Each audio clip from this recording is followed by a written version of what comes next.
اللہ الرحمن الرحیم۔ السلام علیکم۔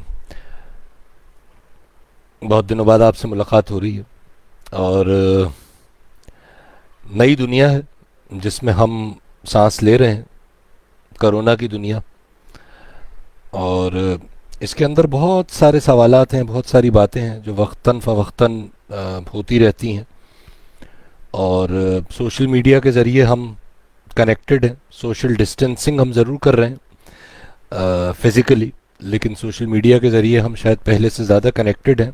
اور سوشل میڈیا کا پرابلم یہ ہے کہ اس کے ذریعے ہمیں بہت کچھ ایسا آ، سننے کو، دیکھنے کو مل جاتا ہے کہ جس سے ہمارا جو یقین ہے وہ متزلزل ہوتا ہے، جو خوف ہے وہ بڑھتا ہے، اور ایک عجیب بے بسی کی اور گونگوں کی کیفیت ہے۔ آ، کئی بار سمجھ نہیں آتا لوگوں کی کہ اب کیا ہونے والا ہے۔ تو آسان آسان کچھ باتیں ہیں جو میں نے سوچا آپ سے شیئر کروں۔ پہلی بات تو یہ کہ کیا ہونے والا ہے اس کا پتہ تو صرف قادر مطلق کو ہے، تو یہ تو کسی کو نہیں پتا کہ کیا ہونے والا ہے۔ آ، بہت سی کانسپریسی تھیوریز ہیں، بہت سی اسپیکولیشنز ہیں، بہت سی کیلکولیشنز ہیں جو ہمیں مختلف چیزوں کا اندیا دیتی ہیں، مختلف باتوں سے آگاہ کرتی ہیں کہ اب یہ ہوگا، اس کے بعد یہ ہوگا، اور پھر اس طرح سے ہوگا، اور پھر اس طرح سے ہوگا۔ دیکھیے، آسان بات یہ ہے کہ انسان کو سب سے پہلی بات تو یہ کہ جو چیز سب سے زیادہ متاثر کرتی ہے وہ خیالات کی آ، دو رخی ہے۔ دو رخی کا مطلب یہ ہے کہ خیالات کا فوکس نہ ہونا۔ تو ہم فی زمانہ آ، ایک ایسی دنیا میں سانس لے رہے ہیں کہ جس کے اندر دن میں آ، کوئی 1,500 بار ہمارا فوکس چینج ہوتا ہے۔ ایک واٹس ایپ آتا ہے جو ہمیں ایک قرآنی آیت دکھا رہا ہوتا ہے، تو ہم اتنی دیر کے لیے مذہبی ہو جاتے ہیں۔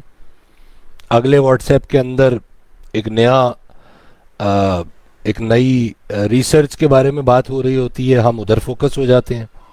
اگلے واٹس ایپ میں کوئی گانا آ جاتا ہے، اس کے بعد کوئی ویڈیو آ جاتی ہے، اس کے بعد کوئی فلم کا کلپ آ جاتا ہے، اس کے بعد کوئی اور چیز ایسی کہ جو ہم فوکس نہیں ہو پاتے۔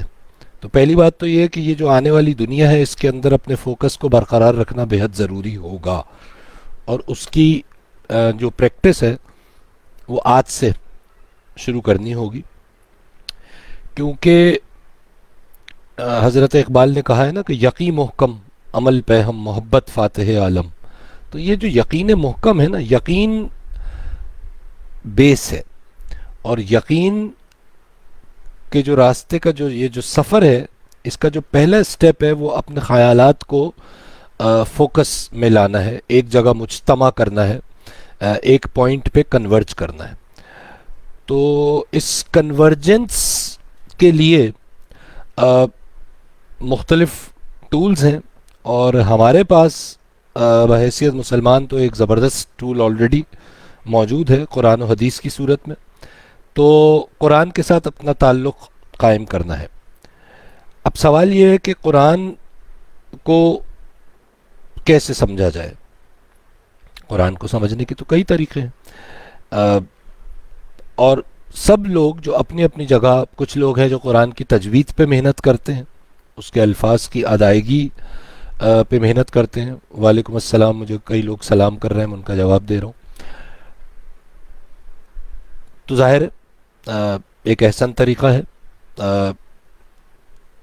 پھر اس کے بعد قرآن کی تلاوت ہے، خوش گلوئی سے اچھی آواز میں اس کو پڑھنا، اس کی بھی بڑی فضیلت ہے۔ اچھا، قرآن سے پوچھتے ہیں کہ وہ ہم سے کیا چاہ رہے ہیں، تو قرآن میں تو جگہ جگہ اللہ فرما رہے ہیں افلا تعقلون، افلا تتدبرون، افلا تتفکرون، تم غور و فکر کیوں نہیں کرتے، تم تفکر کیوں نہیں کرتے، تم عقل سے کام کیوں نہیں لیتے۔ تو یہ سب کرنا پڑے گا، یہ سب بہت ضروری ہے۔ اللہ کے بندے قرآن کو کس طرح دیکھتے ہیں؟ ان کے نزدیک قرآن فہمی کے سٹیپس اور اس کی سٹیجز کیا ہیں؟ حضرت شیخ عبد القادر جیلانی رحمۃ اللہ علیہ سے کسی نے پوچھا کہ جی قرآن کو پڑھنے کے کیا انداز ہیں، تو آپ نے فرمایا کہ 4 طریقے ہیں قرآن کو سمجھنے کے: عبارت، اشارت، لطافت اور حقیقت۔ تو سائل نے پوچھا کہ جی ذرا ان کو ایکسپلین کر دیجئے، تو آپ نے فرمایا کہ عبارت ٹیکسٹ، جو شخص بھی عربی زبان جانتا ہے وہ قرآن کے ٹیکسٹ کو سمجھ سکتا ہے اور اس سے ایک ظاہر مفہوم اس کے معنی کے ذریعے نکالا جا سکتا ہے۔ صاحب زبان ہو تو ذرا آسانی ہو جائے گی، ورنہ جس کو عربی نہیں آتی وہ اردو میں کوئی یا انگلش میں یا فرینچ میں یا کسی اور زبان میں ترجمے کے ذریعے، عبارت کے ذریعے، ٹیکسٹ کے ذریعے قرآن فہمی کی ایک پہلی سٹیج ہے، اس پہ وہ جا سکتا ہے۔ اچھا، اب اس ٹیکسٹ کو پڑھنا، اس کو ادا کرنا، اس میں تجوید کا عنصر، اس میں تلاوت کا عنصر، اس میں خوبصورت قرأت، یہ سب ٹیکسٹ کے اندر آ رہی ہے۔ This all comes into the framework of عبارت۔ تو اس شخص نے کہا ٹھیک ہے جی عبارت سمجھ آ گئی، اب اگلی چیز کیا ہے؟ تو انہوں نے کہا جی جو اس کا اگلا لیول ہے، جو مزید ڈیپتھ میں جانے کے لیے، وہ ہے عبارت کے بعد اشارت۔ اشارت جس کو انگلش میں کہتے ہیں ریڈنگ بٹوین دا لائنز۔ اشارت کو سمجھنے کے لیے مومن ہونا ضروری ہے۔ اب یہاں بات ہی بدل گئی، یہاں آپ عبارت سے آگے چلے گئے، اب صرف زبان کافی نہیں ہے، اب یہ معاملہ قلب سے جڑ گیا، اب یہ معاملہ ایمان سے جڑ گیا۔ اب فرما کون رہے ہیں؟ حضرت شیخ عبد القادر جیلانی۔ تو اشارت، اب قرآن کی اشارت پہ کیسے پہنچا جائے، اس کے لیے مومن ہونا ضروری ہے۔ اور مومن کون ہے؟ صاحب ایمان۔ اور ایمان کیا ہے؟ ایمان کی روٹ ہے امن۔ جو جس صورتحال میں اللہ رب العزت نے کسی شخص کو رکھا ہوا ہے، جب وہ اس صورتحال میں اپنے رب سے راضی ہے تو رب کا ظرف میرے ظرف سے بلند ہے۔ اگر میں اس کی گیون کنڈیشنز میں راضی ہوں، خوش ہوں، شکر گزار ہوں، تو یہ کیسے ہو سکتا ہے کہ وہ مجھ سے راضی نہ ہو؟ اور اس رضا کے ذریعے حاصل ہوتا ہے ایمان، اور صاحب ایمان مومن ہے، اور مومن کو قرآن کی اشارت سمجھ میں آئے گی۔ اب قرآن اس سے گفتگو شروع کر دے گا۔ شخص نے کہا جی سبحان اللہ، اگلا سٹیج، اس سے بھی کوئی گہری بات ہے؟ آپ نے فرمایا ہاں، عبارت کے بعد اشارت، اور اشارت لطافت۔ لطافت تک ولی اللہ پہنچے گا، اللہ کا ولی، وہ شخص کہ جس نے اپنی پرائرٹیز کو اللہ کی پرائرٹیز کے آگے قربان کر دیا، ختم کر دیا۔ اب اس کی کوئی خواہش نہیں، اس کا کوئی ارادہ نہیں، وہ اپنے نفس کے تحت کام نہیں کرتا، وہ اللہ کی رضا کے تحت کام کرتا ہے، اللہ کے اذن کے تحت کام کرتا ہے۔ الا ان اولیاء اللہ لا خوف علیہم ولا هم یحزنون۔ نہ اس کو کوئی خوف ہے کہ کیا ہوگا اور کیا ہو جائے گا، نہ اس کو کوئی غم ہے کہ یہ پیچھے جو کیا یہ کیا کر دیا، ایسا کیوں کیا، کاش ایسا نہ کرتا، ہائے ایسا نہ کرتا۔ یہ اللہ کا ولی ہے، لا خوف علیہم ولا هم یحزنون۔ اس ولی کو اب قرآن اپنی لطافت عطا کرے گا۔ اور آخری چیز قرآن کی حقیقت۔ حضرت شیخ عبد القادر جیلانی رحمۃ اللہ علیہ فرماتے ہیں کہ قرآن کی حقیقت صرف اور صرف حضور اکرم علیہ الصلوۃ والسلام خود کسی بندے کو عطا کرتے ہیں۔ ان قرآن فہمی کے مدارج کو بتانے کا مقصد صرف یہ ہے کہ بہت سی بار ہمارے پاس سوشل میڈیا کے ذریعے، واٹس ایپ کے ذریعے، فیس بک کے ذریعے، آج کل کے حالات میں تو خاص طور پہ لوگ مختلف قرآن کی آیتیں بھیجتے ہیں، اور بڑی اچھی، بڑی خوش نیتی سے یقیناً یہ کام ہوتا ہے، اس میں کوئی بحث نہیں ہے۔ اور نیت پہ تو کسی کی، ہمیں اپنی نیت پتہ چل جائے تو بہت ہے، کسی اور کی نیت پہ شک کرنا تو کفر کا درجہ رکھتا ہے۔ تو بڑی خوش نیتی سے یہ کام ہوتا ہے، چیزیں ہمارے پاس آتی ہیں، ایسے میسیجز آپ کے پاس بھی آتے ہوں گے کہ جی وہ فلانی آیت کا 25 لاکھ بار ذکر شروع ہوا ہے، آپ بھی اس میں شامل ہو جائیے، ہو جایا کریں، کوئی حرج نہیں ہے۔ لیکن نکتہ کیا ہے؟ نکتہ یہ ہے کہ اس بات کو چلیں یوں سمجھ لیجئے کہ اگر میں آپ سے یہ کہوں کہ میں آپ کو اس وقت باڈی بلڈنگ کی اعلیٰ ترین ایکسرسائزز بتاؤں گا، اور ان ایکسرسائزز کو کرتے ہوئے کئی لوگ جو ہیں وہ عظیم باڈی بلڈر بن گئے، تو سوال یہ ہے کہ کیا ان میں سے ہر ایکسرسائز آپ کر سکتے ہیں؟ میں کر سکتا ہوں؟ نہیں کر سکتا، کیونکہ اس ایکسرسائز کو کرنے کی جو استعداد ہے، جو کیپیسٹی ہے میرے جسم میں، وہ ابھی ہے ہی نہیں۔ اس کیپیسٹی کو پہلے بلڈ کرنا ہوگا۔ اس کیپیسٹی کو بلڈ کرتے کرتے آپ اس جگہ پہ آئیں گے کہ اب ان ایکسرسائزز میں سے کوئی ایک، پھر دو، پھر چار، وہ آپ کے لیے فائدہ مند ثابت ہونا شروع ہوں گی، اور ان کے نتیجے میں جو آبجیکٹو ہے جن کے لیے وہ ایکسرسائزز کی جا رہی ہیں وہ اچیو ہونا شروع ہوگا۔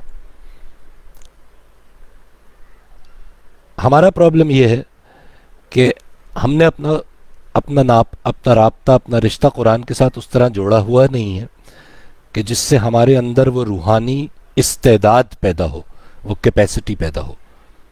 تو یقیناً قرآن کی آیات میں شفا ہے، قرآن کی آیات میں حزن و ملال سے، غم سے، خوف سے، ہر مصیبت سے آپ کو دور کرنے کی صلاحیت موجود ہے۔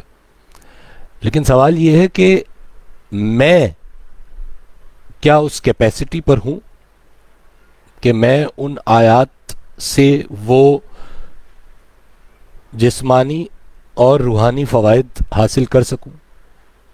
تو مجھے اپنی کیپیسٹی بلڈ کرنی ہوگی۔ تو جب کوئی شخص اپنی کیپیسٹی بلڈ کرنے کی کوشش کرتا ہے تو پھر وہ عبارت سے شروع ہوتا ہے، کیپیسٹی بلڈ ہوتی ہے تو اشارت پہ جاتا ہے، مزید بلڈ ہوتی ہے تو لطافت پہ۔ حقیقت کا راز والے ہی جانتے ہیں۔ پوری امت مسلمہ عبارت پہ ہی مطمئن ہے اور عبارت پہ ہی لاکڈ ہے۔ تو آپ دیکھ لیجئے کہ قرآن موجود ہے، گھر گھر میں موجود ہے، حافظین قرآن موجود ہیں، اور سب بڑے اہم باتیں ہیں یہ، یعنی حافظین کا ہونا رحمت ہے، علماء کا ہونا رحمت ہے، اس میں کوئی شک نہیں ہے۔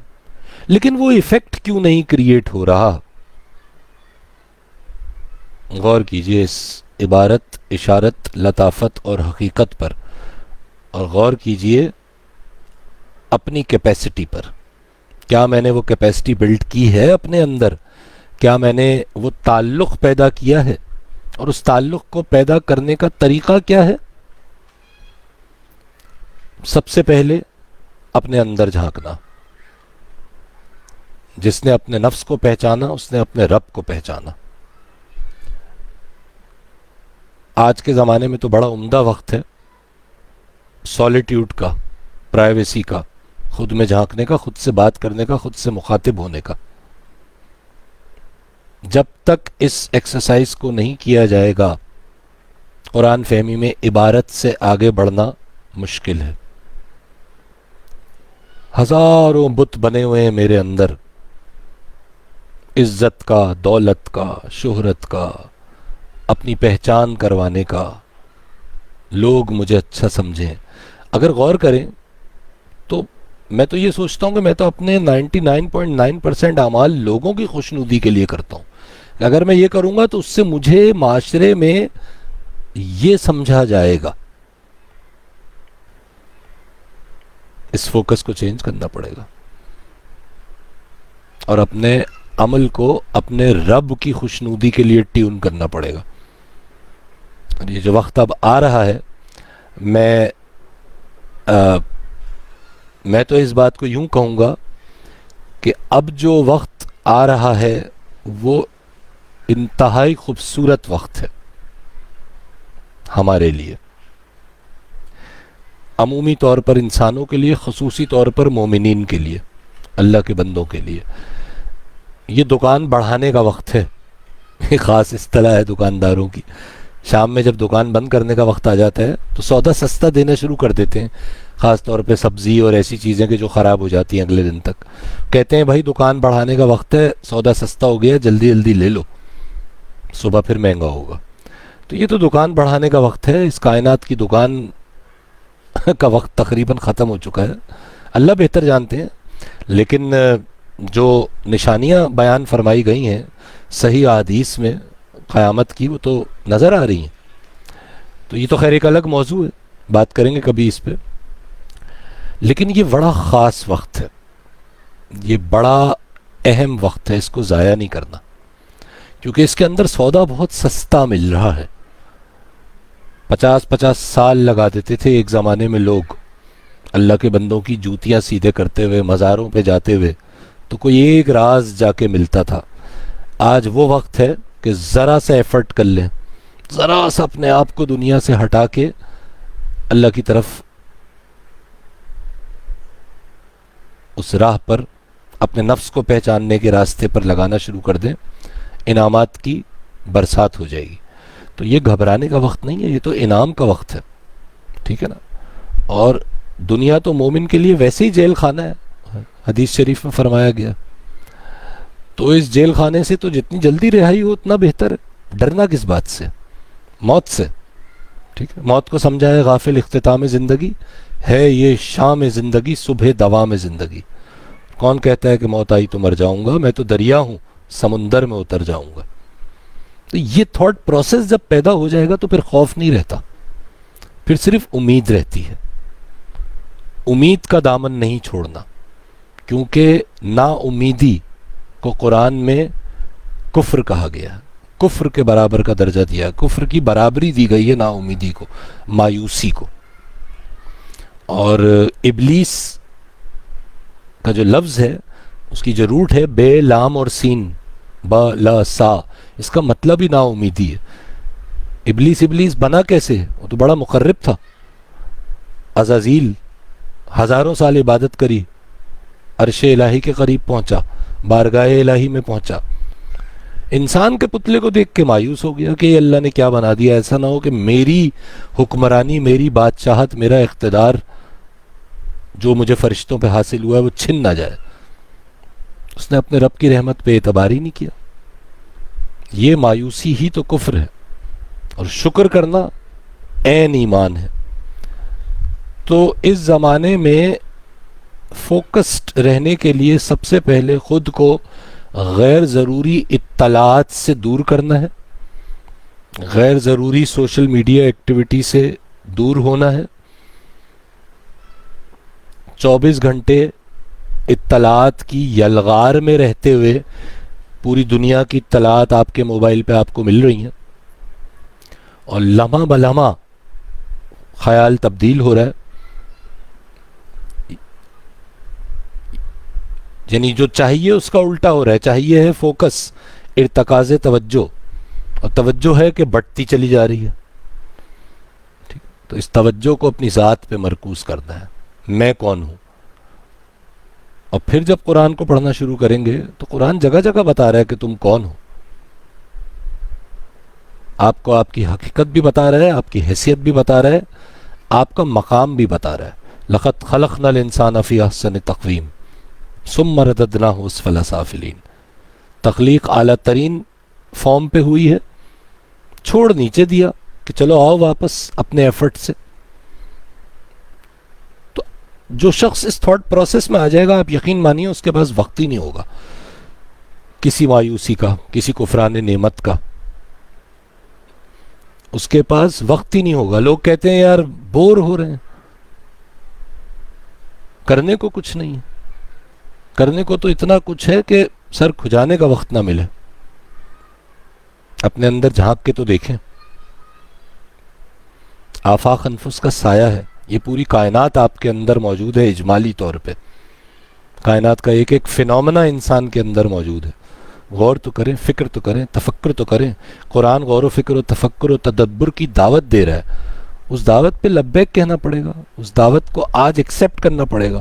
نہیں کریں گے تو آنے والا وقت آپ کو خوف سے مار دے گا.